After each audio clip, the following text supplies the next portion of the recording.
Boa noite, igreja. Boa noite. Amém. Feliz de estar aqui com vocês mais uma vez. Você que não conhece a Academia da Fé Recreio, deixo o meu convite para você estar lá domingo à noite. Tem sido maravilhoso lá com os nossos irmãos. E é um privilégio para mim estar aqui com vocês mais uma quinta-feira. A Cecília veio no caminho perguntando: "Ei, tá nervoso?" Eu falei: "Amor, eu nunca vou me acostumar." Mas que a gente nunca se acostume, né? Porque é uma baita de uma responsabilidade, né? A gente ser usado por Deus. Então, eu falei com ela, eu tenho muito temor no meu coração, né?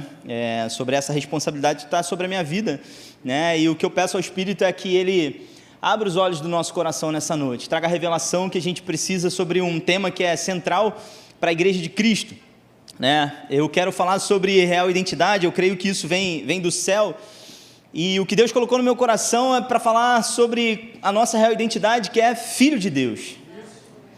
E o primeiro louvor a gente já estava ali, né, se derramando aqui, declarando que nós somos filhos. E eu creio que essa revelação de filhos no nosso coração faz toda a diferença na nossa caminhada com Deus. Há muita humanidade, há muita religiosidade no meio da igreja, no meio de uma igreja brasileira que só cresce, mas parece que há pouca revelação de que nós somos filhos, nós somos herdeiros. Então, eu quero conversar um pouquinho nessa noite com vocês. Quantos aqui são filhos de Deus e creem nisso? Amém? Glória a Deus, é isso aí. Mas será que a gente tem essa revelação profunda dessa verdade? Né?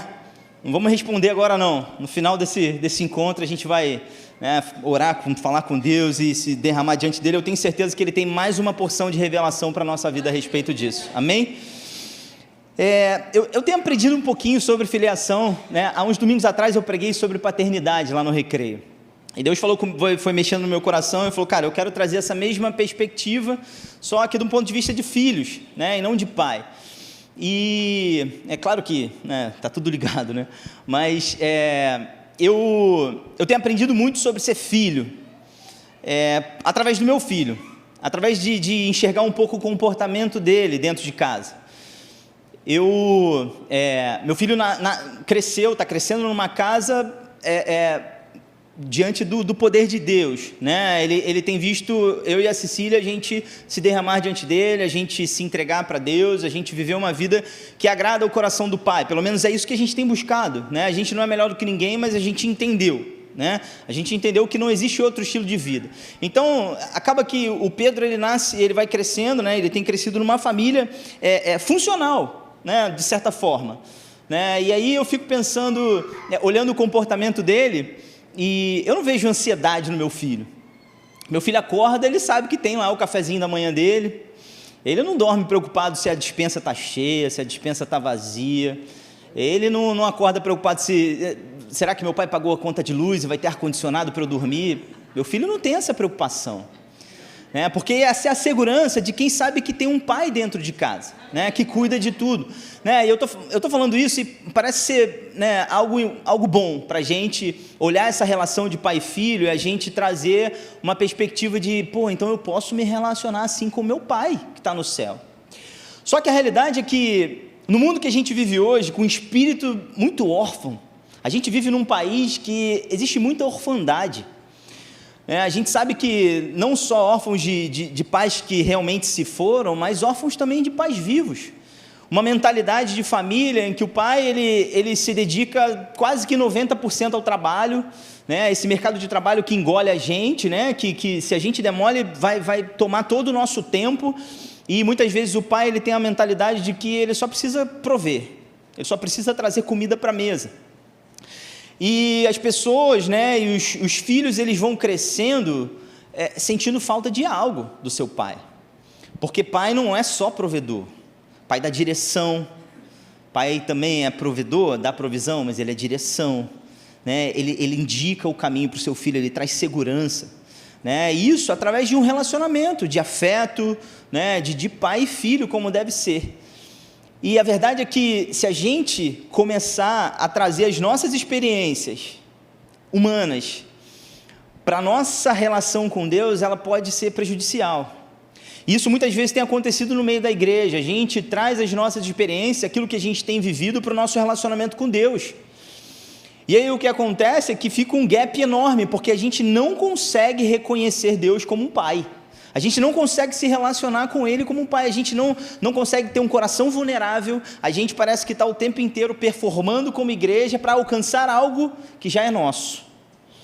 Então é sobre isso que eu queria conversar um pouquinho. Eu tenho aprendido um pouquinho sobre isso, né? Porque é automático do ser humano, quando a gente ouve uma palavra, o nosso cérebro, ele é cientificamente provado, né? Ele já busca não só o significado frio dessa palavra, bom te ver, meu amigo, não só o significado frio dessa palavra, mas ele vai buscar associações, fazer associações em relação a experiências que você teve com essa palavra. Então toda vez que você ouve a palavra filho, é muito comum que o seu cérebro ele faça uma associação a respeito do que você viveu como filho. E como eu falei, a maior parte das vezes, ou a grande maioria dessa sociedade hoje, não tem os melhores relacionamentos de pai e filho. A gente tem visto cada vez pior isso tem sido no meio da sociedade, né? Então, quando a gente ouve filho de Deus, a gente já vai começar a fazer associações das nossas experiências terrenas.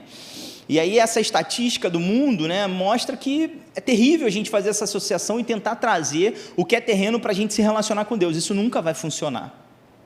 Isso sempre vai ser prejudicial e vai começar a criar algumas barreiras para a gente, de fato, tomar posse de quem nós somos em Cristo, que Deus é o nosso Pai. E cada vez mais eu tenho percebido isso, né, com as pessoas que eu tenho conversado, pessoas que eu tenho me relacionado. Muitas vezes você começa a perceber que existe um espírito de orfandade. A pessoa ela não consegue se entregar a um relacionamento íntimo com o pai, sabendo que o pai está cuidando dos detalhes pequenininhos da nossa vida. Porque ela teve sérias dificuldades, talvez, ao longo da sua vida, ela teve uma paternidade, talvez, muito dura, muito autoritária, ou talvez uma paternidade permissiva, que deixou ela fazer o que quiser, ou não sei, tantas outras formas, ou um pai indiferente, né? E ela começa, toda vez que ela ouve filho de Deus, ela faz uma associação à sua realidade natural. E isso é problemático. Isso é problemático para a gente viver tudo aquilo que o pai preparou para a gente. Estatísticas mostram que, pelo menos, mais de 90% de pessoas que entram no mundo de delinquência, seja qual for, eles têm problemas de paternidade. Isso é estatístico. Se você for numa penitenciária e você entrevistar pessoa por pessoa, você, estatisticamente falando, 90% tem problemas de paternidade. Ou um pai que nunca esteve presente, ou um pai que foi embora, ou um pai que foi violento dentro de casa, sempre tem uma raiz de paternidade, um problema de paternidade. E nós, como igreja, a gente precisa romper essa barreira. A gente precisa, de fato, conhecer qual é a nossa real identidade como filhos de Deus. Porque a gente sempre quer trazer para o lado do nosso braço, para o lado da nossa performance, aquilo que a gente pode fazer e não está associado a isso, de forma nenhuma. A nossa mentalidade, Deus não escolheu a gente para a gente ter uma mentalidade de religião, uma mentalidade de evangélico. Cristo não morreu na cruz para a gente ser evangélico. A verdade é que se alguém te perguntar qual é a sua religião, essa palavra religião quer dizer religar, e religados com Deus. Então, se alguém perguntar qual é a sua religião, você fala assim: olha, minha religião é religado com Deus como filho. Essa é a nossa religião. Nós fomos religados com Ele como filho. Nós entramos para a família de Deus. A nossa real identidade, essa palavra real, nós somos filhos do rei. Nós somos realeza. Então, a gente precisa tomar posse disso, não é verdade? Amém? Então, gente, cristianismo não é religião, de forma nenhuma. E aí eu tomei a liberdade, eu conversei isso lá no Recreio também, e falei com a pastora Deise lá no dia, e eu fiz uma adaptação a uma frase dela que é tão maravilhosa. Ela sempre fala isso na escola Atos, que ela fala que a necessidade número 1 da igreja é conhecer Deus como Pai. E eu falei lá no Recreio isso também, né? Eu demorei um pouco para entender isso, porque eu estava com uma mentalidade do ser humano sem Deus ainda. E, na verdade, a necessidade número 1 do ser humano sem Deus é nascer de novo. Mas depois que você nasce de novo, você é um bebê. E agora você precisa crescer em conhecimento de quem Deus é e quem você é nele. Porque você é um bebê. Então eu parafraseei, com toda a licença da minha pastora Deise, que a necessidade número 1 da igreja é crescer em revelação que é filho de Deus. Essa é a nossa necessidade, porque é isso que vai dar a liberdade, a intimidade que a gente precisa para a gente se relacionar com Deus. Amém? Então a necessidade número 1 do ser humano sim é nascer de novo, mas da igreja é conhecer a sua identidade, é saber quem ela é, porque se a gente não tem essa revelação, a gente pode nascer de novo e ter um comportamento escravo, como Paulo muitas vezes alertou a igreja, e a gente sabe que o escravo, ele não tem a mentalidade de filho, então ele não toma posse, ele está sempre performando para merecer algo, e essa não é a mentalidade, não deve ser a mentalidade da igreja, amém? Então, uma vez nascidos de novo, precisamos agora da revelação, que esse novo nascimento nos deu o poder de sermos feitos filhos, e em meio a tantas dificuldades impostas pelas nossas experiências de terra, com os nossos pais, com as nossas famílias, e em meio também a toda a dificuldade religiosa que muitas vezes é pregada e tem construído muitas barreiras. Eu falo isso, gente, porque essa é a minha experiência. Eu também nasci e cresci aprendendo muitas coisas sobre religião. Eu cresci com uma mentalidade muito religiosa, eu demorei para entender que Deus era meu pai, que eu era filho, essa era a minha identidade, eu podia me relacionar em intimidade com Ele. Eu posso entrar na casa do meu pai e abrir a porta da geladeira. Eu tenho intimidade com Ele para isso, amém? Então, o nosso texto base é a Bíblia, porque eu tenho muitos versículos aqui, mas está pequeno, né? Infelizmente, tá bom? Então tá bom, eu estou acostumado com a tela, não estou querendo me gabar aqui, mas eu estou acostumado com uma tela um pouco maior, né? Um pouquinho maior, brincadeira, está pequeno para mim, mas eu enxergo. Mas então, João capítulo 1 vai dizer, olha, mas a todos quantos o receberam, deu-lhes o poder de serem feitos filhos de Deus, a saber, aos que creem no seu nome, os quais não nasceram do sangue, nem da vontade da carne, nem da vontade do homem, mas de Deus. Queridos, eu vim aqui nessa noite dizer para você que não importa a sua experiência terrena, não importa se os seus pais não te planejaram, não importa se os seus pais não te desejaram, não importa se o seu pai saiu de casa, se sua mãe saiu de casa, se você foi criado pela sua avó, não importa, Deus te conhecia antes do ventre da sua mãe, Ele te escolheu para nascer e ser o representante dele sobre a face da terra, amém? Essa é a nossa identidade, amém? Então, queridos, nada, o pastor Luiz falou isso quando ele pregou aqui nessa série, nada terreno, nada do que foi criado tem o poder de definir a nossa identidade, nada, nenhuma experiência, nada aqui. Hebreus vai falar sobre isso, de que tudo que existe veio daquilo que é invisível. Na verdade, o que define a nossa identidade já foi determinado lá no céu, Cristo já determinou isso, amém? A palavra identidade, eu deixei aí na etimologia lá mostrando, ela é quebrada aí, ident, quer dizer relacionado à noção de o mesmo, né? Então você ser idêntico, né? E idade tem a ver com, indica a qualidade ou o estado. Então eu quero te dizer, cara, você é a cara do seu pai. Você é igual ao seu pai, essa é a sua identidade. É Ele quem te dá essa identidade. Lá em Romanos 8, e o meu exercício de casa para você é ler Romanos 8 inteiro, porque fala muito sobre filiação. E a gente vai ler alguns versículos aqui, mas vai para casa e pede revelação do Espírito Santo, porque tem muita coisa maravilhosa, né? E eu creio que ele tem novas revelações para a gente a respeito disso. Mas Romanos 8, no verso 29, vai dizer... porque, pois, aqueles que Deus de antemão conheceu, Ele também predestinou para serem conformes à imagem do seu Filho, a fim de que Ele seja o primogênito, o primeiro entre muitos irmãos. Queridos, a gente precisa, eu não sei se você já fez alfa, já fez atos, mas se você não fez, você precisa fazer. A gente, às vezes, a minha experiência é essa, passei anos na igreja sem conhecer de fato, profundamente, o que era a obra da cruz. Por que era necessário nascer de novo? Por que Jesus tem aquela conversa com Nicodemos? E aquilo ali, cara, explodiu no meu coração, e a gente precisa ter... Por que fala sobre Jesus ser o primogênito? Por que antes fala que ele é unigênito? A gente precisa conhecer isso, a gente precisa estudar e mergulhar fundo nisso. Mas a verdade é que Jesus, o primeiro, que ressuscitado dentre os mortos, desde pequeno... Desde que ele nasceu e nos 12 anos, a primeira menção, ele já sabia quem ele era. Ele já sabia que ele era filho de Deus.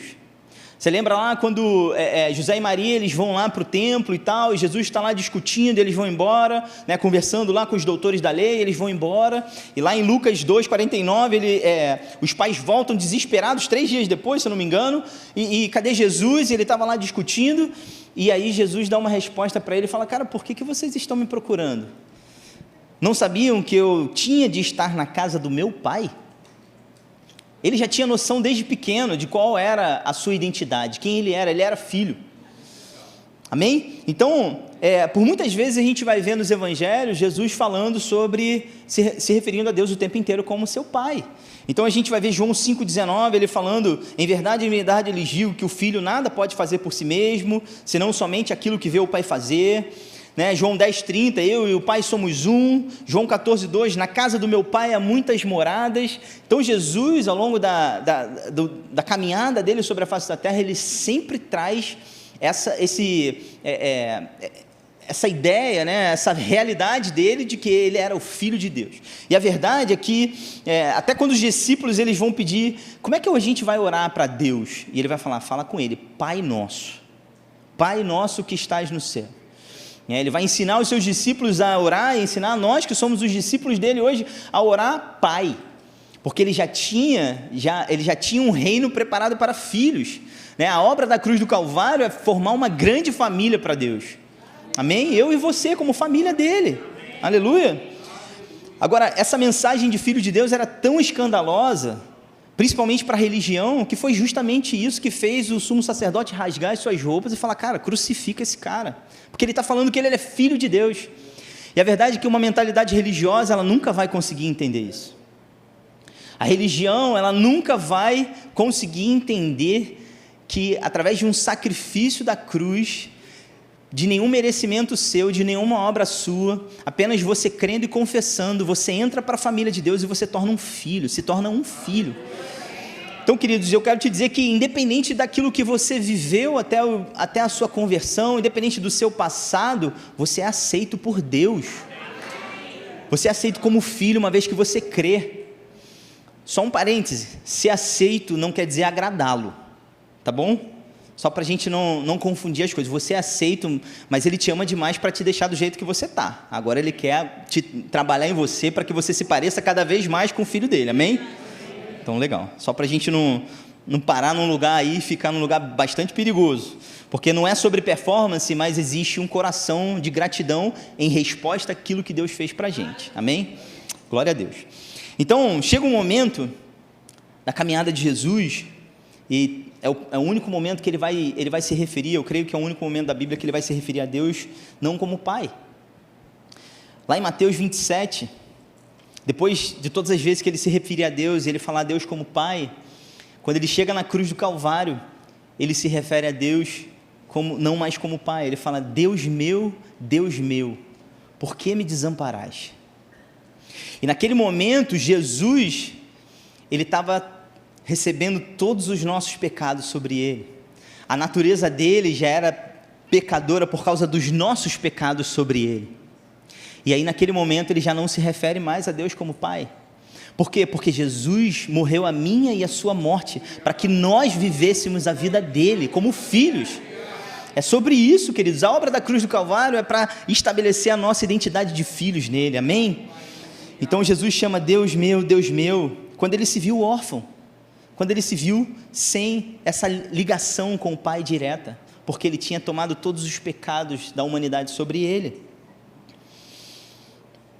Agora, como eu falei, ele te conhecia desde a eternidade, assim como ele disse para o profeta Jeremias, ele diz para você, profetiza, mas ele te conhece, ele te formou, ele te concebeu, ele te escolheu para você ser um filho, para você ser um profeta às nações. É sobre isso o nosso chamado como igreja. Por isso a gente precisa tomar posse dessa identidade, porque a gente não consegue ser a igreja triunfante de Deus, que reflete, né, a glória dele através da nossa caminhada, se a gente não tiver firme no nosso coração a revelação de que nós somos filhos de Deus. Não dá, porque a gente vai viver tentando de performance em performance e não vai funcionar, não é sobre isso. Lá em 1 João, no capítulo 3, no verso 1, Romanos 15, acho que já foi, Romanos 15, 8,15, porque vocês não receberam, é isso aí, vocês não receberam o espírito de escravidão, para viverem outra vez atemorizados, mas receberam o quê? O espírito de adoção, por meio do qual clamamos, Abba, Pai, e o próprio Espírito confirma ao nosso espírito que nós somos o quê? Filhos de Deus. E querido, esse espírito de adoção, ele tem algo tão precioso, né? E Deus estava falando isso no meu coração. A verdade é que a adoção é uma escolha. E por isso que eu falei com você que independente do teu pai, da tua mãe não ter te planejado, não ter te escolhido, Deus te escolheu. Ele fez uma escolha por mim e por você. E da mesma forma que Ele fez uma escolha por mim e por você, Ele te convidou para você também fazer uma escolha por Ele. Então esse espírito de adoção ele é maravilhoso, porque ele é recíproco. Deus fez toda a obra, Ele fala, cara, agora abre o teu coração e só me recebe, porque eu já fiz tudo que você precisava. Então é um segredo tão maravilhoso esse espírito de adoção, que tem essa preciosidade da escolha de Deus por nós. Ele nos escolheu, e eu quero declarar, você é um filho escolhido de Deus. Nós cantamos aqui no início, nós fomos escolhidos por Ele, nós somos filhos escolhidos. Lá em 1 João vai dizer isso, né? Não me detenha, porque ainda não, lá em João 20, né? Porque ainda não subi para o meu Pai, mas vá até os meus irmãos. Assim que Jesus ressuscita, ele encontra Maria Madalena, e aí ele se refere aos discípulos dele não mais como amigos, ele já se refere como meus irmãos, porque a obra estava feita, estava inaugurada a família de Deus. Ele ressuscitou como primogênito para que muitos outros irmãos se chegassem depois, amém? Então ele fala, subo para o meu Pai, o Pai de vocês, para o meu Deus e o Deus de vocês. Glória a Deus, aleluia. Então a gente vai ver em 1 João, no capítulo 3, verso 1, vejam que grande amor o Pai nos tem concedido, a ponto de sermos chamados filhos de Deus, e de fato somos filhos de Deus. Por essa razão o mundo não nos conhece, porque não o conheceu.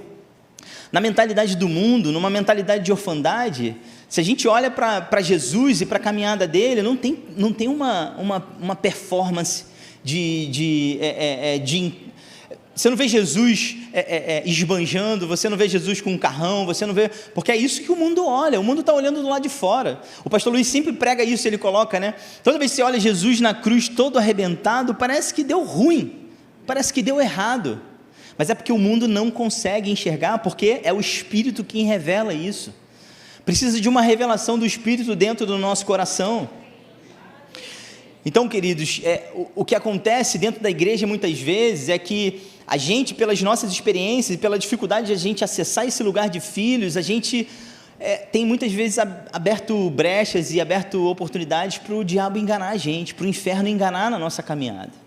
E o grande foco do trabalho do inferno contra a igreja é impedir que os filhos tenham a revelação de Deus Pai e se relacionem com Ele a partir dessa visão. Esse é o grande trabalho do inferno, porque uma vez que você nasceu de novo, ele não pode fazer nada contra isso, já aconteceu, você recebeu Jesus como seu Senhor e Salvador, glória a Deus, mas agora Ele vai trabalhar na sua mentalidade, lançando os seus dardos, lançando as suas mentiras, para tentar te enganar, para que você não tome posse, não tenha uma mentalidade de filho de Deus, não assuma essa sua real identidade.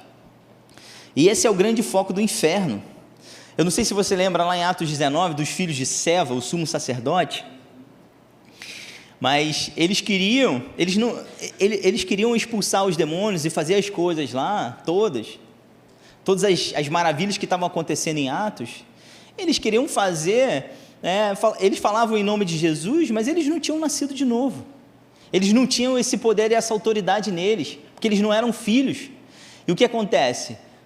O que aconteceu? Tomaram uma surra do demônio, do endemoniado, eles tomaram uma surra, saíram nus correndo. Mas eu quero te dizer que o inferno não pode fazer isso contigo, ele não pode passar por cima de você dessa forma. Nós temos que nos posicionar, nós temos uma herança, nós somos filhos de Deus, ele não pode vir para cima da gente dessa forma. Ele vem tentando enganar com mentiras, mas nós não podemos receber essas mentiras, nem concordar com elas, amém? Quando nós temos em alta a revelação que somos filhos, nós somos muito mais eficientes na nossa resistência ao inferno. A certeza da nossa identidade, sabendo que a nossa identidade ela não está determinada nas coisas de fora, mas naquilo que está dentro e na obra da cruz que Deus já fez por nós, então a nossa resistência ela é muito mais firme, ela é muito mais eficaz, mas ela é uma resistência de dia a dia, não é verdade? ela é uma resistência de todos os dias, de um passo e depois um outro passo, e a gente continuar alimentando a nossa mentalidade nessa visão de identidade de filhos de Deus. Uma vez que nascemos de novo, beleza, nós somos filhos, mas muitas vezes essa revelação do poder que tem no mundo do Espírito você ser filho, queridos, o diabo sabe que você é filho. O mundo do Espírito sabe que você é filho, sabe da sua identidade, e muitas vezes por ignorância nossa, a gente não está tomando posse disso, a gente não está agindo em fé, a gente não está tomando posição como filhos de Deus. E essa igreja, ela não prospera, ela não é eficiente e eficaz naquilo que o Senhor chamou ela para fazer, para revelar a glória dEle. Então ele sabe que você é filho, e ele só alcança vantagem na nossa ignorância, na nossa falta de revelação, na nossa falta de intimidade com o Espírito Santo, na nossa falta de busca para que ele revele isso ao nosso coração. E aí ele começa a alcançar vantagem através do engano na nossa vida. Isso é um problema. Ele começa a trabalhar tentando nos enganar, lançando seus pensamentos enganosos, seus ataques, e aí ele trabalha para te convencer que você é um abandonado, que você está quebrado, que você é falido, que você é um doente. Ele começa a lançar esses dados, essas mentiras sobre a sua vida, muitas vezes com sintomas, muitas vezes com situações externas, mas, queridos, não são essas situações que determinam a sua identidade, não são, aleluia. Quebrado, falido, doente, eu sou filho de Deus. Como é que um filho de Deus, um filho do Rei dos Reis, do Senhor dos Senhores, do Deus Altíssimo, pode ser quebrado? Não pode ser quebrado, não pode. Eu tenho uma herança com Deus, eu tenho uma herança de saúde, eu tenho uma herança de vida abundante, eu sou mais que vencedor nele, aleluia. Romanos 8:17, e se somos filhos, somos também o quê? Herdeiros. Herdeiros de Deus e co-herdeiros com Cristo, e com Ele sofremos para que com Ele sejamos o quê? Glorificados, aleluia. Então, se a gente tem a consciência em alta diariamente, que nós somos filhos do Todo-Poderoso, do Deus que governa, do Criador dos céus e da terra, que preocupação a gente vai ter da nossa vida? Por que a gente vive ansioso? Por que uma igreja que é filha de Deus, que é aliançada com Deus, que tem uma herança maravilhosa nele, ela vive ansiosa e preocupada muitas vezes? Eu tenho certeza que o pastor Seixeira pode responder essa pergunta.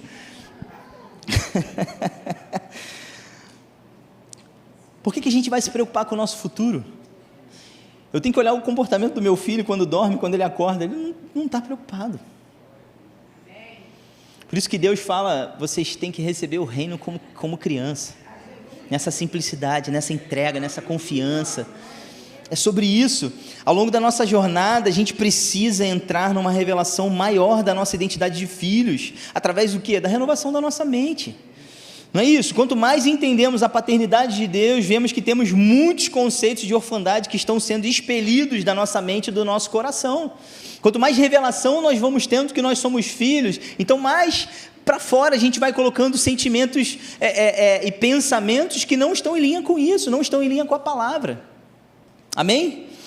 Sabe, a mentalidade órfã, ela é uma mentalidade que muitas vezes olha para um lado de escassez, de falta, que você precisa buscar algo ou fazer algo para alcançar alguma coisa.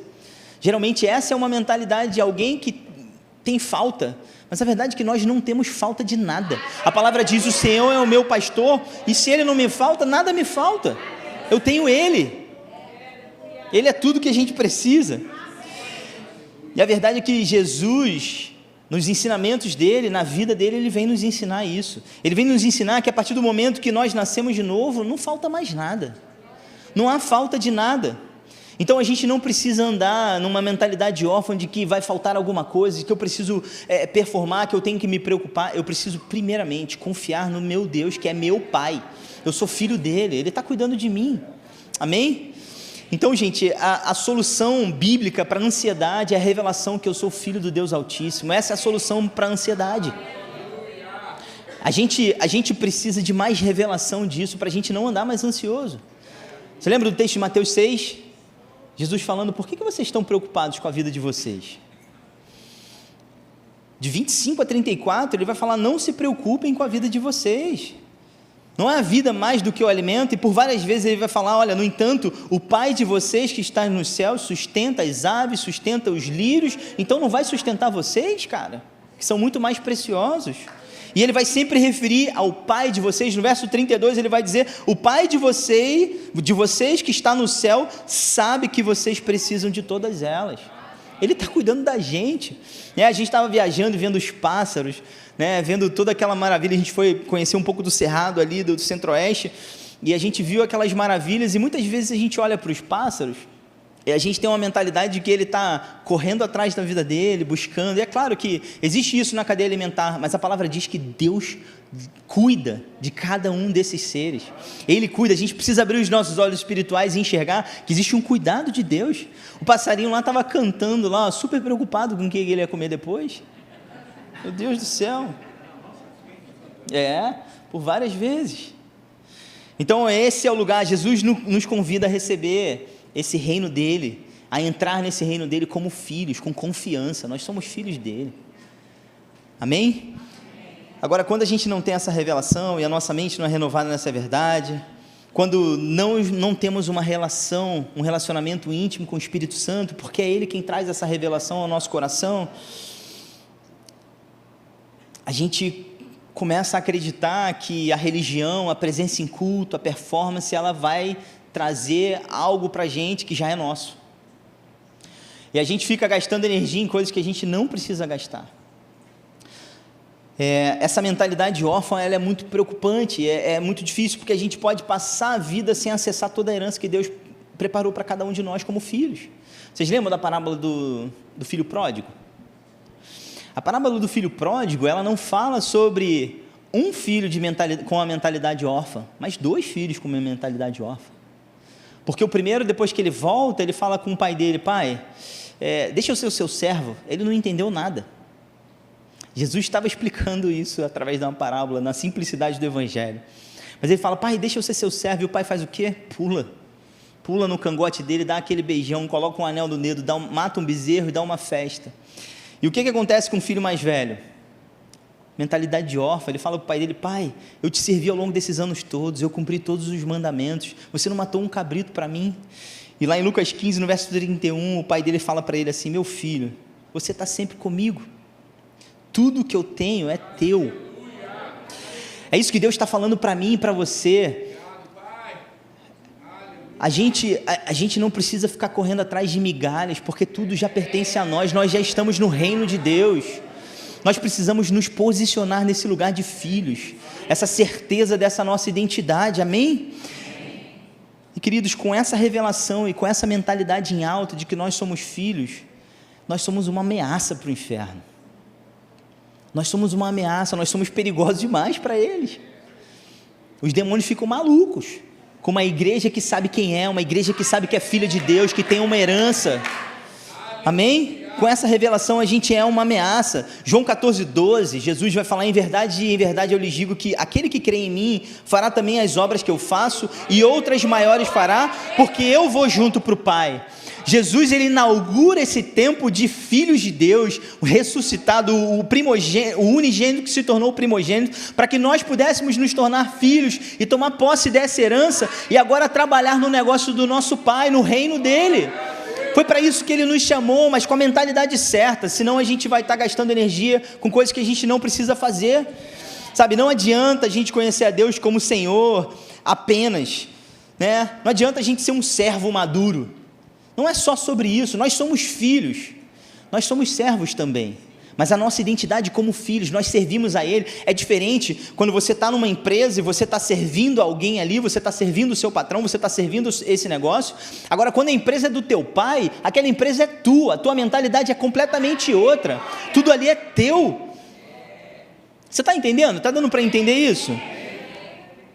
Um servo, querido, não tem herança. Deus nos chama para sermos filhos e filhas maduros, com a mentalidade certa, crescendo nessa revelação da nossa identidade, porque o filho imaturo, como disse Paulo, é igual a um servo, tem uma mentalidade também de órfão, ele não toma posse da sua herança, e muitas vezes essa é a realidade nossa, e a gente tem que sair desse lugar ontem, buscar essa revelação através do nosso relacionamento com o Espírito Santo diariamente, precisamos buscar isso com zelo.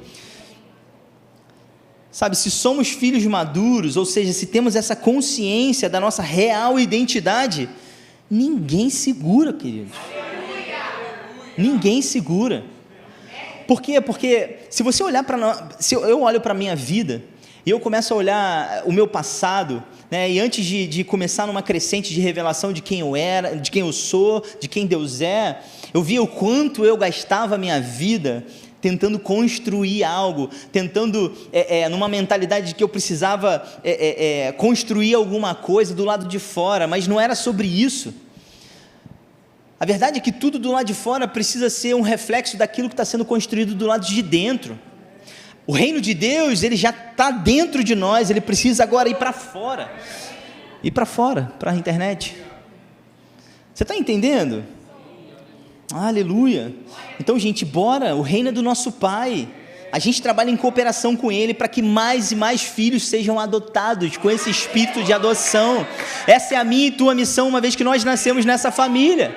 Esse é o nosso trabalho como filhos de Deus agora, crescermos em entendimento de que nós somos filhos maduros e trabalharmos, não vivermos uma vida buscando satisfazer os nossos desejos, satisfazer as nossas vontades, construir coisas para a gente. Não, eu sei que tem um Pai que cuida de mim, eu sei que tem um Pai que me supre em todas as coisas, então eu não olho mais para mim, eu olho para o outro, eu olho para as pessoas que precisam dele, assim como eu preciso também.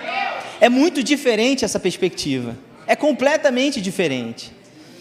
A gente acordar com a perspectiva de como que eu posso contribuir para a vida de alguém, porque eu já tenho tudo.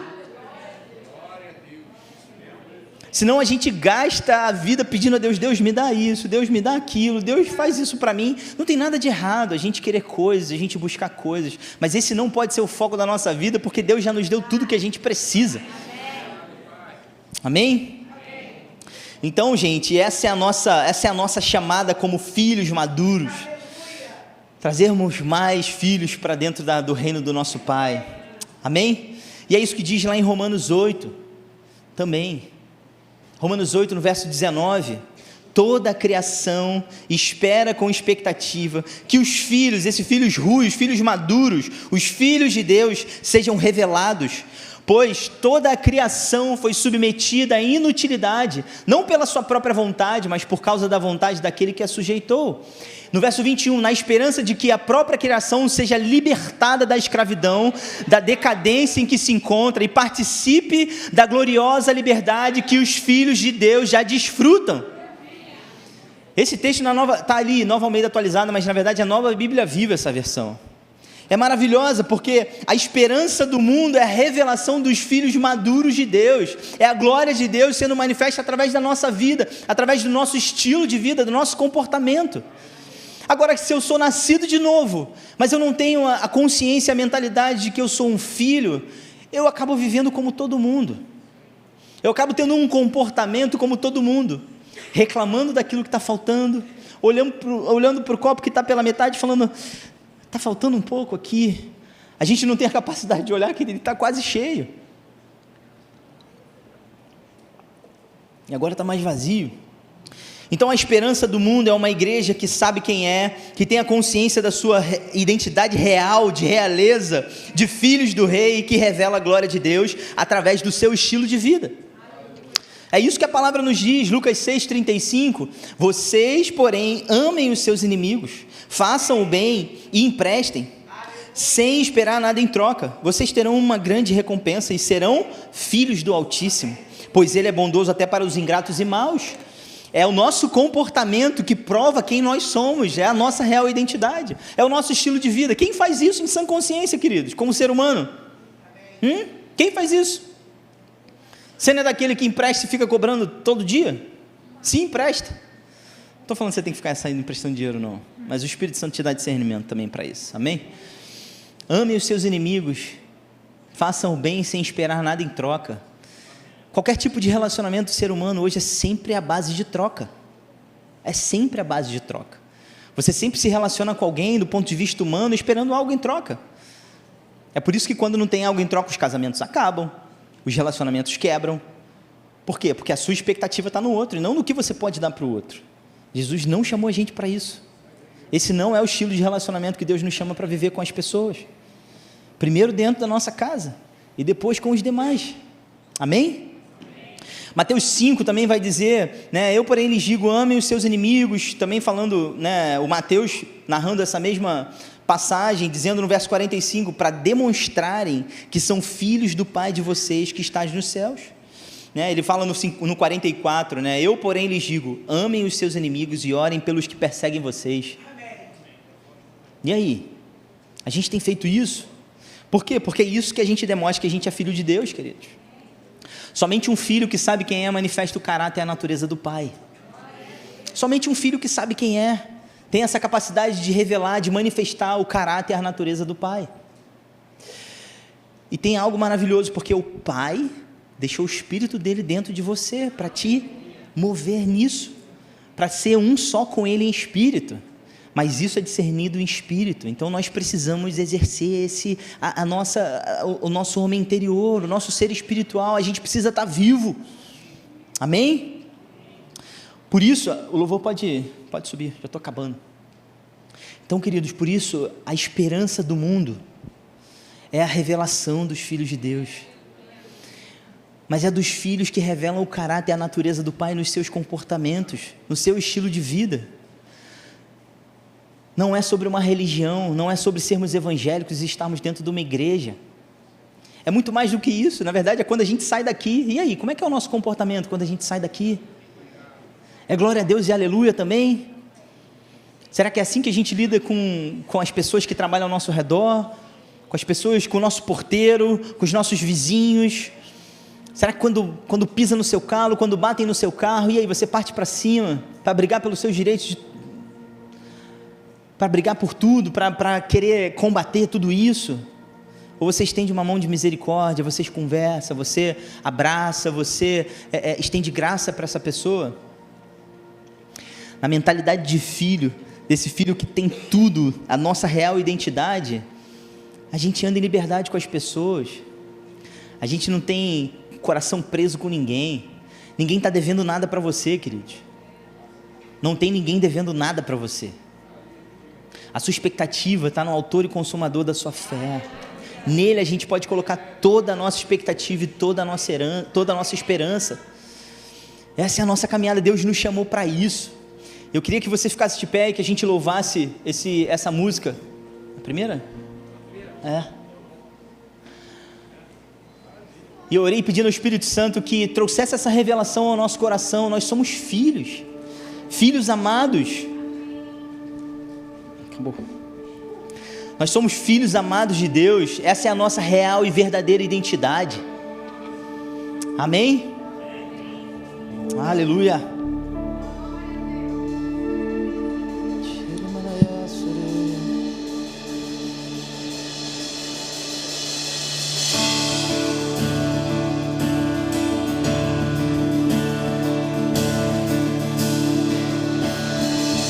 Quem sou eu para que o grande Rei me receba assim? Me perdi, ele me encontrou, seu amor por mim, seu amor por mim. Quem Deus liberta, livre enfim será. Sou filho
Espírito Santo, obrigado por essa noite de liberdade, Pai.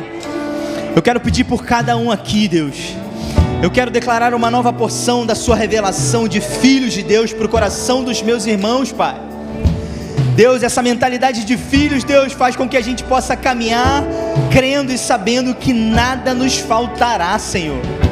Nós temos tudo que a gente precisa em Ti, Pai. Nós fazemos parte do reino do Filho do Seu amor. Nós fomos transportados para esse lugar através da obra da cruz do Calvário, Pai. Traga uma revelação fresca, nova no coração de cada um, daqueles que estão na internet, Pai. Que a partir de hoje, Deus, nós possamos andar em liberdade, Deus. Liberdade com as pessoas, Deus. Sabendo que tudo que nós temos, tudo que o Senhor já tem derramado sobre nós, agora nós precisamos compartilhar essa glória que já tem sido confiada a nós, Senhor. Obrigado, Espírito Santo, por essa revelação. Obrigado por estar dentro de nós, Senhor, trazendo liberdade, Senhor, trazendo entendimento de quem nós somos, confirmando o próprio Espírito, confirmando ao nosso Espírito que nós somos filhos de Deus, nós fomos perdoados, nós somos escolhidos. Essa é a nossa realidade, Pai. Traga, Senhor, essa certeza. Se existe alguém aqui que ainda tinha dúvida, Senhor, eu quero declarar liberdade, Deus, novo entendimento, uma nova mentalidade, ó Deus, para se relacionar contigo agora como Pai, Deus, como um Pai, tendo liberdade, Senhor, se colocando diante da Tua presença, Pai, com liberdade, com confiança, Senhor, com confiança, Pai, se colocando diante de Ti, Pai, sabendo que nós somos da Tua família, Senhor. O Senhor nos adotou com o espírito de adoção e por isso nós clamamos: Abba, Pai. Obrigado, Senhor, obrigado, Jesus, pela Tua obra maravilhosa que nos proporcionou sermos filhos de Deus, Pai. Que a Tua igreja, Senhor, tenha essa revelação a cada dia e possa andar em confiança que existe um Deus que é por eles e que até o fim vai estar com eles, para que possamos cumprir o propósito do Senhor sobre a face da terra, para que o Seu reino avança e mais filhos sejam adotados nessa grande família de Deus, Pai. Que possamos gastar a nossa vida trabalhando no negócio do nosso Pai. É isso que eu quero declarar sobre a nossa vida, sobre a nossa igreja, sobre a igreja de Jesus Cristo e espalhado sobre a face da terra, em nome de Jesus. Amém. Você que crê, dê um glória a Deus. Aleluia.